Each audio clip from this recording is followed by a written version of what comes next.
حبیب اجمی کا نام سنا ہوگا، بغداد کے رہنے والے مشہور مالدار شخص، پیسہ بہت تھا لیکن معاملہ یہ تھا کہ سود پر پیسہ، سود کا کاروبار، لوگوں کو سود دینا، لوگوں سے سود لینا، یہ کاروبار چلتا تھا۔ مسلمانوں اگر اپنے معاشرے میں سود کی بلا ہے تو فوراً توبہ کر لو۔ میرے آقا صلی اللہ علیہ وسلم کا فرمان عالی شان ہے، جس نے سود کا ایک لقمہ کھایا وہ گناہ اتنا بڑا ہے کہ جیسے کہ کعبے کے سامنے اس نے اپنی ماں سے زنا کیا۔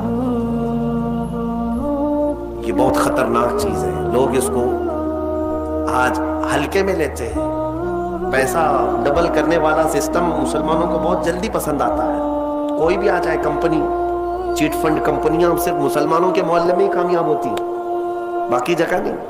لاکھ روپے دو اور تم گھر میں نواب صاحب بیٹھے رہو، ہر مہینہ 10-10 ہزار آتا رہے، یہ پتہ ہی نہیں کہ کس طرح سے آتا ہے۔ تمہارے گھر میں آنے والا ایک لقمہ بھی تمہاری تحقیق کے بغیر نہیں آنا چاہیے، تم مسلمان ہو۔ ایک سکہ بھی تمہارے گھر میں بغیر تحقیق کا نہیں آنا چاہیے۔ اگر مشکوک، یعنی جس میں شک ہے، حرام کی بات نہیں کر رہا ہوں، حرام تو بڑی بات ہے، جس مال میں شک ہے اس مشکوک مال کا بھی ایک لقمہ کھا لیا تو اولاد بگڑ جاتی ہے۔ بزرگوں نے فرمایا اولاد بدتمیز پیدا ہوگی، بد اخلاق ہو جائے گی، کردار سے عاری ہو جائے گی، اس کا خیال رکھو۔ تو میں عرض یہ کر رہا تھا کہ حبیب اعجمی سود کا کاروبار کرتے رہے۔ ایک دن ایسا ہوا کہ اپنی بیوی سے گوشت لا کر دیا اور کہا کہ پکاؤ۔ بیوی نے کہا لکڑیاں نہیں ہیں۔ کہا کہ میں فلاں کے اوپر میرا سود آتا ہے، سود میں وہ لکڑیاں لے آؤں گا، سود میں لکڑیاں بھی، گھر کا آٹا بھی سود میں لا کر کے دیے۔ بیوی نیک تھی، سمجھاتی رہی۔ اس دن دعا کرتی ہے مولا میرے شوہر، میرے سرتاج، میرے رفیق حیات کو ہدایت دے دے۔ جب چولہے پر یہ ہانڈی رکھی گئی، کھانا پک گیا، یعنی سالن پکا تو اس نے اتارا، حبیب اجمی دسترخوان پر تھا، ہانڈی کھولی گئی تو اس میں پکتا ہوا خون تھا، خون کے علاوہ کچھ نہیں۔ حبیب اعجمی نے پوچھا یہ کیا ہے؟ بیوی نے کہا جب لوگوں کا مال سود میں لا کر کے دو گے تو اللہ تعالیٰ تمہیں دنیا میں ہی خون کھلا رہا ہے، آخرت میں کیا عذاب ہوگا۔ بات اثر کر گئی، بات اثر کر گئی دل پر، اور ڈر بھی گئے کہ اپنی آنکھوں سے دیکھا کہ پکتا ہوا گوشت خون بن چکا ہے۔ فوراً پورے جسم میں کپ کپی تاری ہو گئی، توبہ کیا، کھڑے ہو گئے۔ گھر سے باہر نکلے تو راستے سے جا رہے تھے، بچے جو کھیل رہے تھے، ایک بچے نے پکار کر کہا اے بچے ہٹو، یہ سود خور آ رہا ہے، اس کی چھاؤں کہیں ہم پر پڑ گئی تو ہم برے ہو جائیں گے۔ بچوں میں بھی یہ بات آ گئی تھی۔ حبیب اجمی کو آج دل پر بات لگی، میرا رب کسی کے لیے ہدایت دیتا ہے تو کچھ ذریعہ بنا دیتا ہے۔ حبیب اجمی اب رونے لگ گئے کہ میں اس قدر خستہ ہوں، اس قدر بدنام ہوں کہ بچے میری چھاؤں سے بھاگ رہے ہیں۔ اب سوچا کہ اب میں سود نہیں لوں گا اور نہ ہی اس کاروبار میں، سب کو چھوڑ دیا۔ لیکن اب مسئلہ یہ تھا کہ بچپن شروع سے کوئی کام کرنے کی عادت نہیں تھی، پیسہ دینا ہے، مارکیٹ میں گھما کر کے بڑا کر کے لانا ہے، کام کرنے کی عادت نہیں تھی، فن نہیں تھا، ہنر معلوم نہیں تھا، اب کمائیں تو کیسے کمائیں۔ سوچا کہ اب اس چیز کو چھوڑ دیا ہوں، تو بیوی سے آ کر کے کہا میری رفیق حیات میں نے توبہ کر لیا ہے، میں نے توبہ کر لیا، آج کے بعد سے یہ سود کی طرف میں ہاتھ بھی نہیں بڑھاؤں گا۔ بیوی سجدہ شکر ادا کرتی اور کہتی ہے میرے رفیق، اے میری زندگی کے ساتھی، اب فکر مت کرنا، میں تم سے کسی چیز کا مطالبہ نہیں کروں گی، آدھی روٹی بھی لاؤ میں صبر کروں گی، آدھی روٹی بھی آئی تو میں صبر کروں گی، اس لیے کہ آپ حلال رزق کی طرف جا رہے ہیں۔ کاش ہماری عورتیں ایسی ہوں جو اپنے شوہر کو سیدھے راستے پر لانے کا سبب بن سکیں، ورنہ بہت ساری عورتوں کے مطالبات کی وجہ سے مرد حرام کاریوں میں پڑ گئے۔ تنخواہ تھوڑی سی ہے، عورت کے مطالبے زیادہ ہیں، اس کے مطالبے پورے کر نہیں پا رہا ہے تو حرام کاریوں میں مصروف۔ بہت سارے مردوں کے بگڑنے کی وجہ ان کی عورتیں بنی ہیں، اور جب پورا نہیں کر پاتے اور پیسہ بھی نہیں مل پاتا تو پھر نشے کی عادت لگ جاتی ہے، ٹینشن سے مکتی چاہیے، جو روز عورت مجھے گھر پہ جاتی پریشان کرتی ہے۔ میرے عزیزوں، وہ حبیب اجمی کی خاتون نے ان کو دلاسا دیا کہ جاؤ آپ نوکری کرو، नौकरी कहां करते, अब तक करने की आदत नहीं थी, उम्र हो गई थी। सीधे गए एक देहात, छोटा गांव था, उस गांव की एक मस्जिद थी, मस्जिद के अंदर जाकर बैठ गए। दिन भर बैठे रहे, नमाजें पूरी पढ़ ली, इशा का वक्त हो गया, नमाज पढ़ करके अल्लाह की बारगाह में रोने लगे, मौला काम का आदमी नहीं हो, अब तक किया नहीं, अब मैं अपने घर कैसे चलाऊं, तो मेरे लिए कोई इंतजाम फरमा। रात के वक्त आए, बीवी ने पूछा कोई नौकरी मिली? कहां मिल गई है, नौकरी मिल गई है, बहुत ही अच्छी जगह पर एक बादशाह है, उसके यहाँ खिदमत पर मैं लग गया। कहा बहुत अच्छी बात है।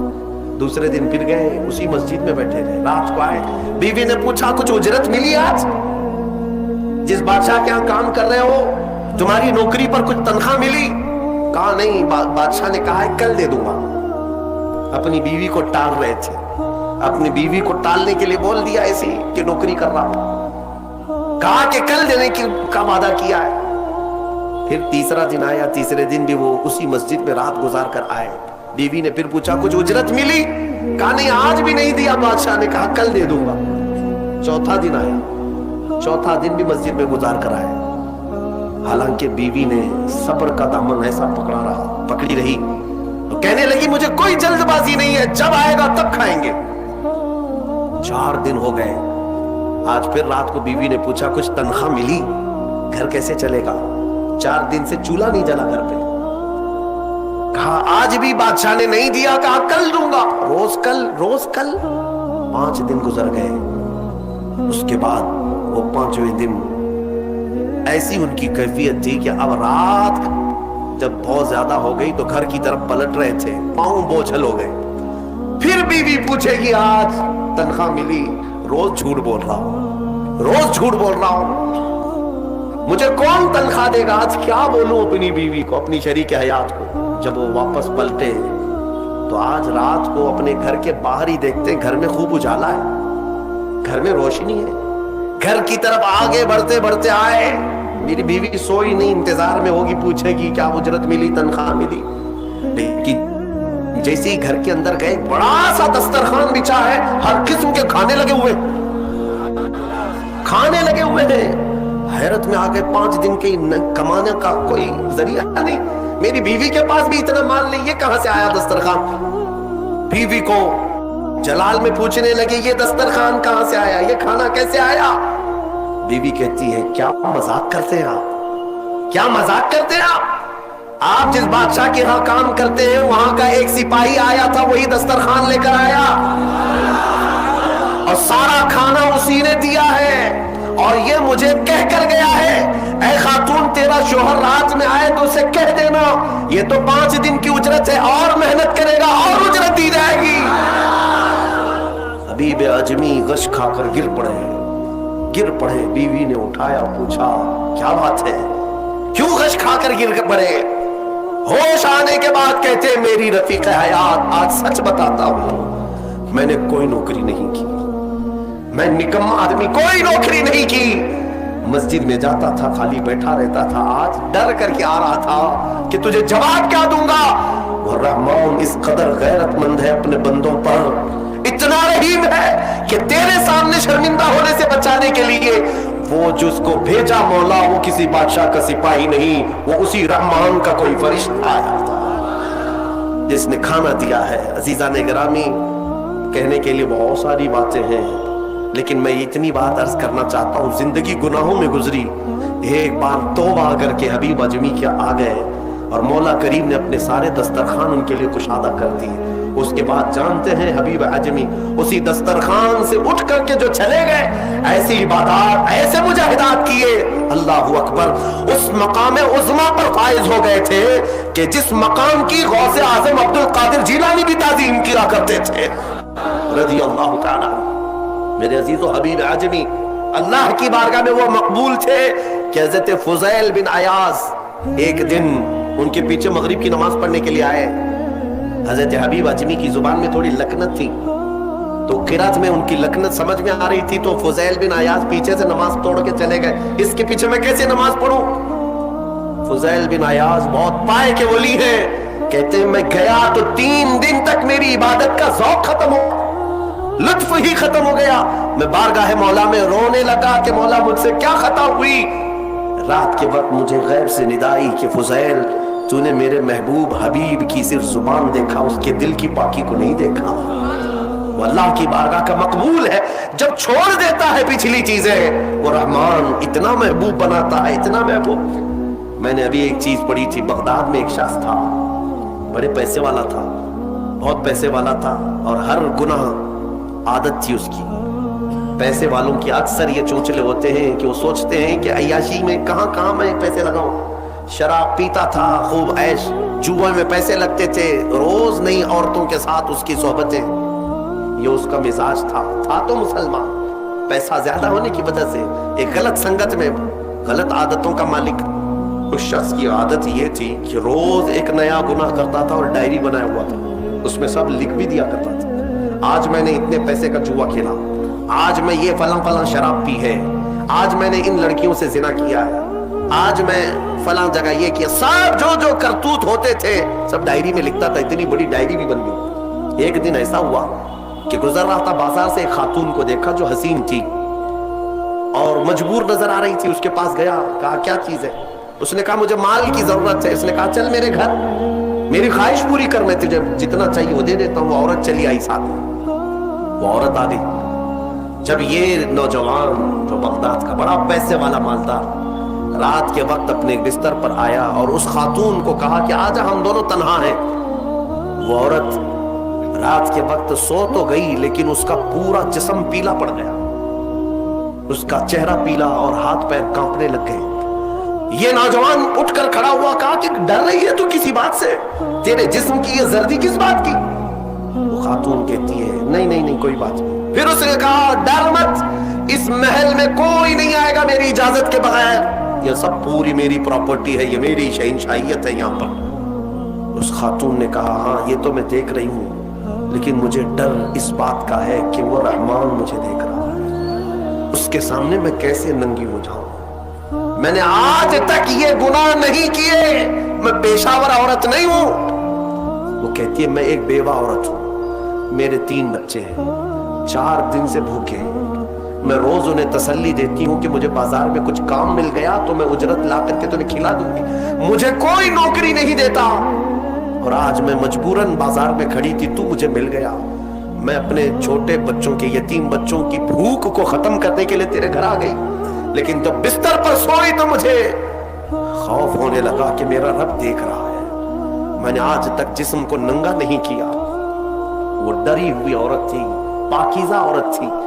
जब उसकी जुबान से ये जुमले निकले तो ये जो नौजवान था, जो गुनहगार था, वो खड़ा हो गया, कहा ए खातून उठ जा, बिस्तर से उठ जा।